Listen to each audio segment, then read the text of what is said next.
Hello, this is Sam Mayfield for Channel 17 in Burlington, Vermont with Amy Goodman. She's on book tour with her brother David for their new book, Standing Up to the Madness, speaking today at Borders. Amy, what's been one of the most interesting things that you've experienced so far on this book tour? The remarkable people we meet everywhere. In the same way we chronicle ordinary heroes and extraordinary times in the book, we just see a continuation of this. It doesn't matter someone's political persuasion, race, ethnicity, whether they're conservative, Republican, or an independent, Green, or Democrat. People are fed up, they're angry, and they're taking stands. Whether it is a doctor in Alamosa, Colorado, who was evangelical, conservative, Republican for a quarter of a century, taking on the issue of single payer, saying we've got to save this broken system, we've got to save people with single payer health care, or kids doing plays about war, which we write about in Standing Up to the Madness.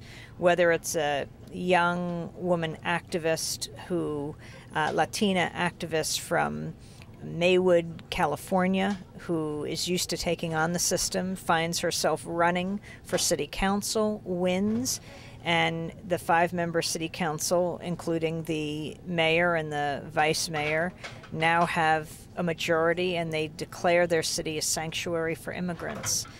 People are standing up. They know it rests on them, and that movements are important. No one has to do it alone. Whether it's the local first sergeant of the Welcome Home Committee, whose kids or grandchildren are in the military, and she's welcoming home officers and soldiers in the Albuquerque airport, and when asked why she thinks we're in this war, she whispers, oil. But she wants to support the troops, especially because she has questions about why they've been sent abroad and why they're in so much pain. I am just continually amazed that the people in this country who care about the war, who are against this war, who are against torture, who believe America is all better than this, are not a fringe minority, not a silent majority, but the silenced majority, silenced by the corporate media, which is why we have to take the media back. It is a matter of national security that people understand Americans don't represent what is being projected to the rest of the world on television. Americans are far better, far more peace-loving, deeply concerned about the state of this democracy. And so, considering this deep concern, how do we hope that this standing up to the madness is going to manifest itself in some way other than just a presidential election?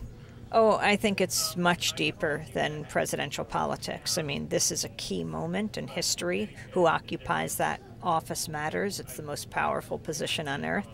But there is a force that's more powerful, and it is the people of this country joining together in all different ways, whether in civic associations or in peace groups, whether it's just the local patrons of the local library, standing up against the USA Patriot Act. People care about each other, and they care about our position in the world.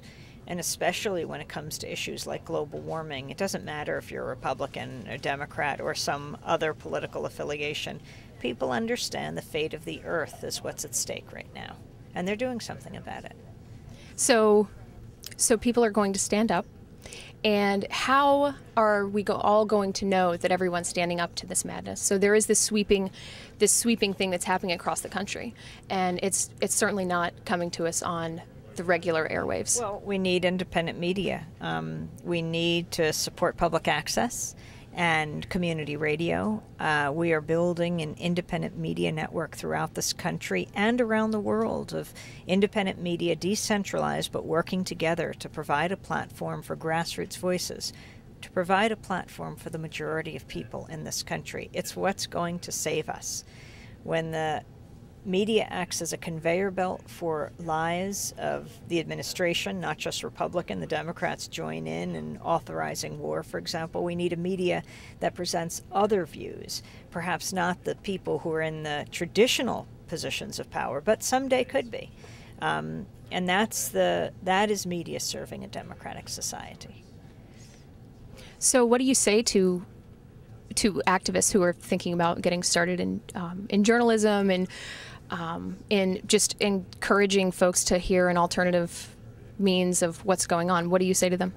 Do it. Get involved. Make your own media. The fate of the earth is at stake. Thank you. Thank you.